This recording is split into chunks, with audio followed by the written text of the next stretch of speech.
You might already know this, but I do like an off-roader. There's something about a 4x4, its spirit of adventure. It's about form following function. It's a machine designed to go to work, to do the job you want and need it to do. So today, I want to tell you a story about one. Not this one, I'll come to this one in a bit. Off-roaders, some of them have conquered mountains, deserts. This is the story of one specific off-roader, though, and it's one that launched a phenomenon. 75 years ago, the grandfather of all 4x4s rolled off the production line and went on to become an icon. Land Rover number 1, JUE 477, or Dewey for short, number 1 of 2 million, and has a tail unlike any other.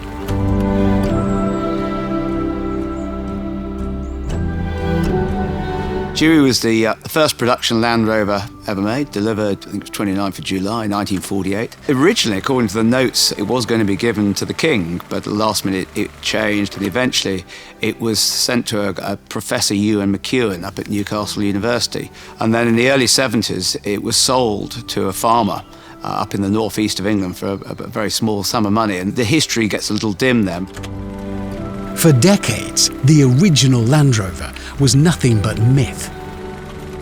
I've been interested in early Land Rovers since I was a kid, and one of the most important vehicles in Land Rover history that had simply gone missing, absolutely vanished from the face of the earth, was the first production Land Rover, chassis number 1.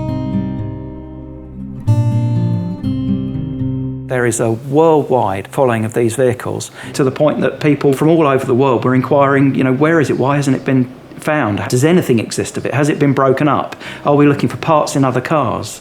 And there were rumours of it on a farm somewhere in the northeast of England. And as the story goes, as the light was fading one day and the snow was blowing all around, there it was, tucked away for nearly 50 years, with people that had made it virtually their life's work to try and discover it. The rumours proved correct. JUE 477 resurfaced on a farm in Northumberland, but the years had not been kind. Well, after many decades of lying in the field and in a barn with no roof, the vehicle was in a pretty tarred but still very complete condition. Sadly, the farmer, he passed away, and his family chose to sell the vehicle. Through our work in valuing and appraising vintage and classic cars, and our lifelong knowledge of Series 1 Land Rovers, the family found me and asked me if I could talk to them about an important vehicle that they had. So after several months, I finally got to see a vehicle that by then had been removed to the security of a tumble-down stone barn, tucked away almost in plain sight in a village. When the doors to the barn were finally opened, there it was. There was JUE, absolutely, undeniably, unquestionably Land Rover number 1. As a die-hard Land Rover fanatic, with a lifetime of interest since I was a kid in seeing these things, to be standing face-to-face with JUE was absolutely unbelievable. It was savaged by the elements over nearly 50 years, and ultimately it was in probably the worst condition of any Land Rover I'd ever seen, and it had very nearly broken in half, so it was in an extremely, extremely sorry state. Despite its appearance, the family decided to conduct a sealed bid auction for Dewey, a one-shot chance to buy the first Land Rover ever produced. You were allowed to inspect the car, you could look at it, and then you had to make a decision. You had to write down a price. Fortunately, Jim and Ineos were invited to make a bid, and even more fortunately, we chose the right number. It needed a brave mind and a brave approach to even contemplate bringing it back to life. The new owner of arguably the most significant 4x4 on the planet was an entrepreneur, industrialist and adventurer. Enter Sir Jim Ratcliffe.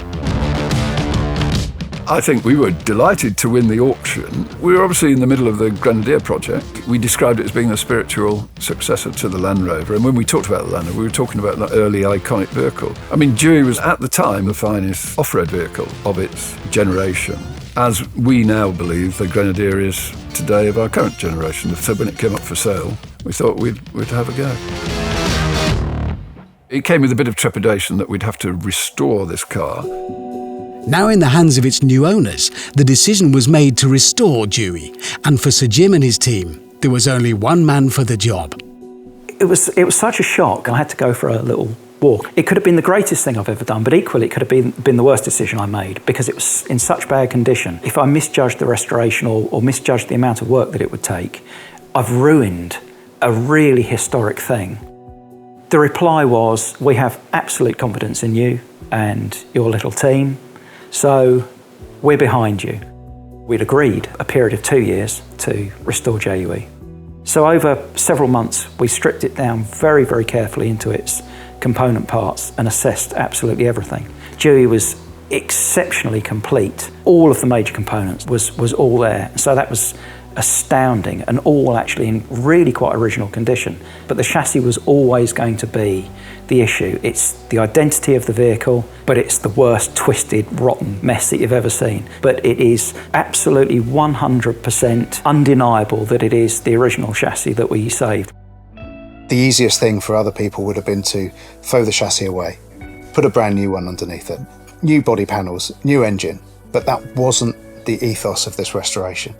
That ethos was very simple. It was to save anything that could be saved. That soul, that feeling, that DNA was retained absolutely wherever possible, from the engine to a single nut.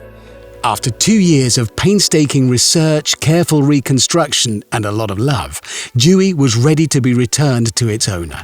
There's every emotion running through my mind. When we handed it over to Sir Jim, watch him drive up the road, it was the best moment to see the smile. His face absolutely lit up when he saw it for the first time. It really was a marvellous car. It was rugged, it was practical, it was a go-anywhere car. It's very authentic, but it looks marvellous. And it's a great-looking car, really fantastic-looking car. So with the restoration completed, I don't think any of us really knew what was going to happen to it. It was a potential museum exhibit. So what happens next? And I really didn't know. In fact, I don't think anybody really knew. And so Dewey was complete, rescued from a rusty fate and restored to perfect working order, still wearing its weather-beaten bodywork as a badge of honour. And this is where the story gets interesting, because at this point you would expect this unique, precious, special car to be preserved somewhere, maybe in a museum.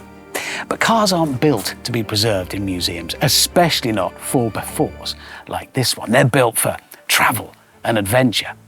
So that's exactly what they did. They took Dewey on an adventure, a really big one. It is truly one of the last unspoilt wildernesses of the world. This is a proper trip in the harshest of environments.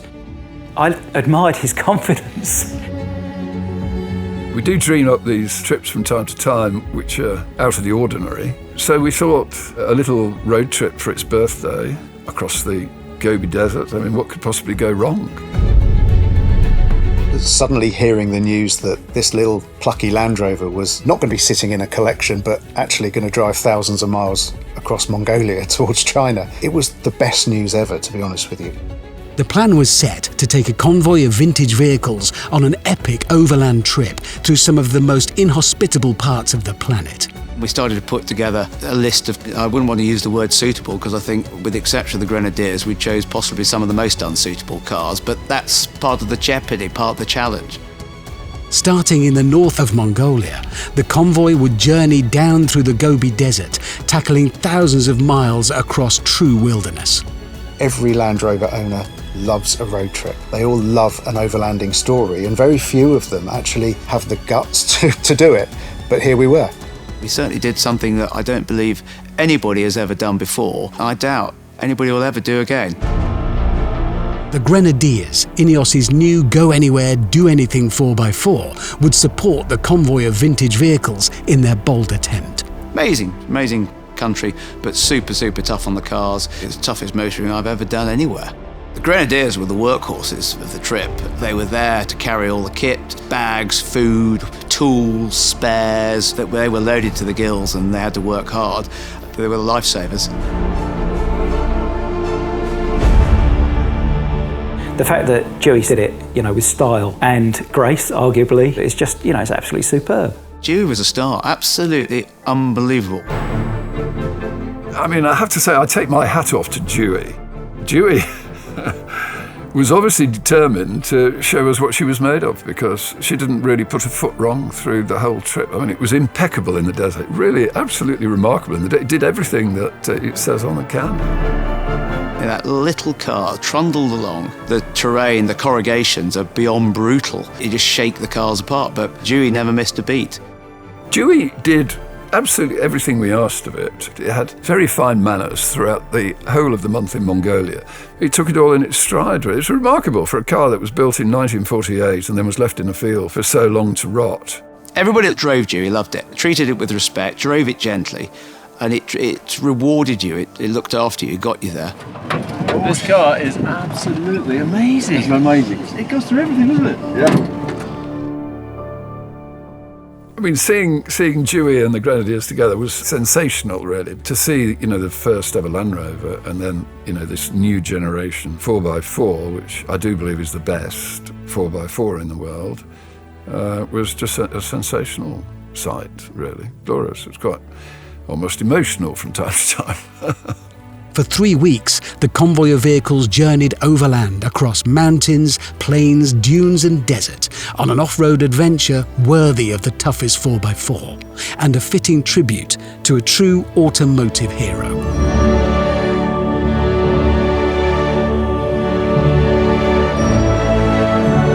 I've always had so much time and energy invested in JUE that to be part of such a thing and for it to be so successful is absolutely incredible.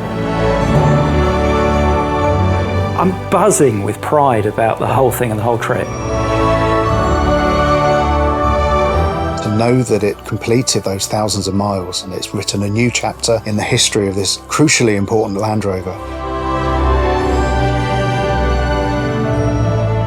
Definitely passing the torch moment because of the DNA flow, the fact that the Series 1, the first Land Rover, was built with a very clear purpose to create a really super tough four-wheel drive vehicle that could go anywhere in the world and be sold anywhere in the world. And Grenadier is the same thing. It's been built on purpose to go anywhere and be sold anywhere.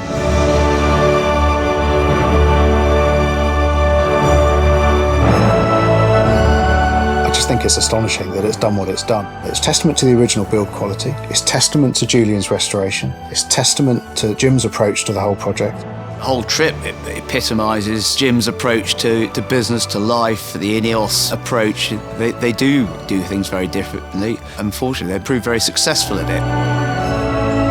It's a proper feel-good story, and I think that whatever the future brings now for it, I mean, the world is its oyster. So this part of Dewey's story ends here. But who knows what's next for the plucky little 4x4? And it is a story that the likes of this Grenadier will keep on writing. That spirit of adventure, always going the extra mile to attempt the seemingly impossible. It is quite a legacy. Mike, how long have we got this for? You've got it for the weekend.